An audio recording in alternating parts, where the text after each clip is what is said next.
Le stress post-traumatique. Avertissement par rapport aux propos tenus dans le cadre de cet enregistrement. Je vous ne demande pas de croire ce qui est dit, mais plutôt de vérifier par vous-même si cela est réel avec votre ressenti ou votre intellect. Bonne écoute. Le stress post-traumatique apparaît chez une personne lorsqu'elle n'est pas capable d'assumer un événement choc qui survient dans sa vie. Il est issu d'une situation de son quotidien qui la déstabilise et qui choque son ego parce qu'elle ne correspond pas à des désirs personnels qu'elle entretient. Par exemple, quelqu'un qui s'avère victime d'un accident automobile grave ou impliqué dans une fusillade est susceptible d'en vivre.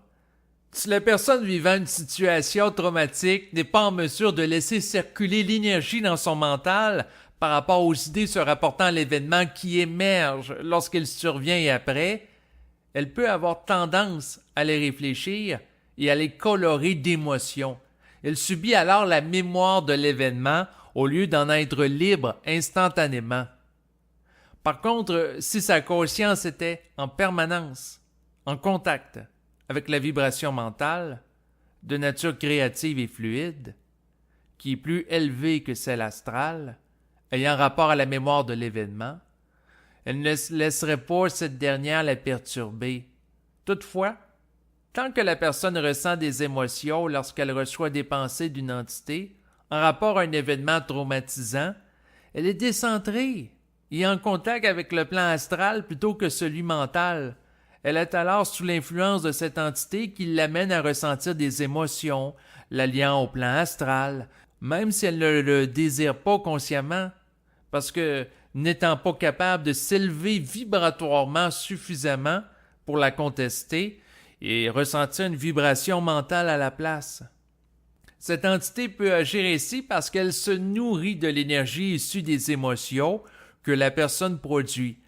Les émotions sont du carburant énergétique pour certaines entités, au même titre que de l'essence pour une automobile. Ce qui crée le stress post-traumatique suite à un événement choc, c'est le fait que la personne reçoit régulièrement des idées se rapportant à cet événement qui l'amènent à réagir émotivement, étant donné qu'elle les réfléchit de manière polarisée en relation avec l'orgueil qui colore son ego, soit sa subjectivité, qui est générée par l'influence d'entités astrales. Cela s'explique parce que, dans ce cas, elle n'est pas en mesure d'intégrer directement la charge énergétique se rapportant à ses pensées. Tant que l'ego s'appuie sur des formes pour fonctionner, il est ébranlable. Lorsqu'il ne s'appuie plus sur elle et vit avec la vibration mentale, il ne peut pas être déstabilisé par d'autres formes qui sont opposées à celles auxquelles il se liait pour des raisons d'incapacité de composer psychiquement avec le vide de forme qui peut être vécu au-delà du plan astral.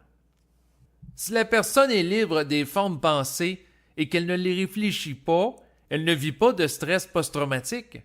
Donc son ego ne peut pas être choqué par des pensées, il est stable et neutre. Cet individu s'avère alors en mesure d'avoir un mental vide de formes pensées qui lui permet d'intégrer d'une manière immédiate l'événement sans être décentré par lui. Le jour que la personne ne donne plus le pouvoir à des idées de l'ébranler, elle ne souffre plus de pensées qui autrefois pouvaient lui occasionner un stress post-traumatique.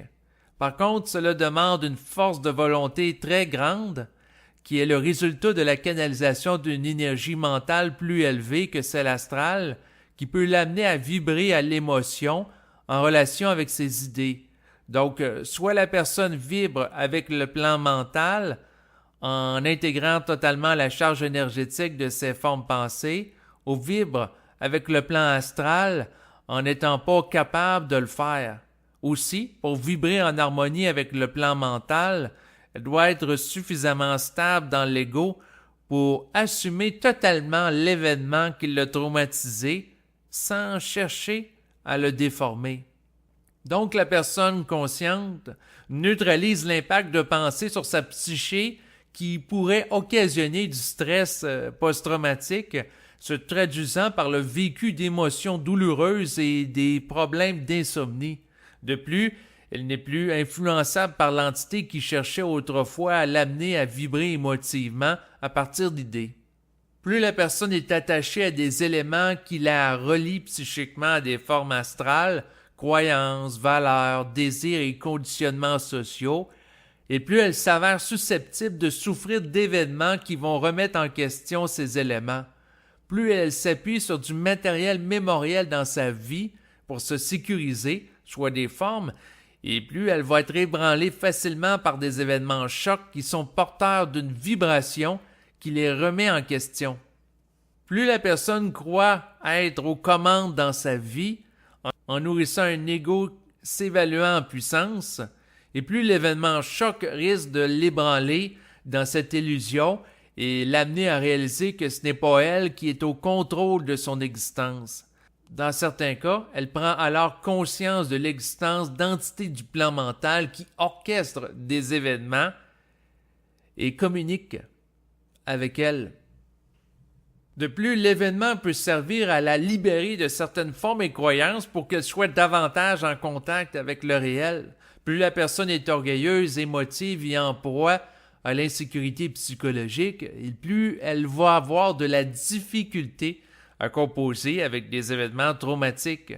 Plus elle s'expose à connaître du stress post-traumatique se rapportant à des événements chocs et à vivre un état psychologique de refus d'intégration de l'événement, soit du déni. Plus la personne a un ego qui est instable et plus cela va prendre du temps en proportion pour intégrer un événement traumatique qui ne fait pas l'affaire de son ego. Par contre, plus la personne se conscientise et plus elle est stable dans le mental et plus elle est en mesure d'assumer rapidement les événements chocs qui peuvent arriver dans son existence sans les réfléchir et se créer un surplus de souffrance psychologique se rapportant à eux. Elle se libère alors de la forme à mesure que sa capacité d'assumer le réel augmente. Voilà ce qui termine la lecture de l'article qui s'intitule « Le stress post-traumatique » que vous pouvez lire en cliquant sur le lien qui figure en bas de cet enregistrement.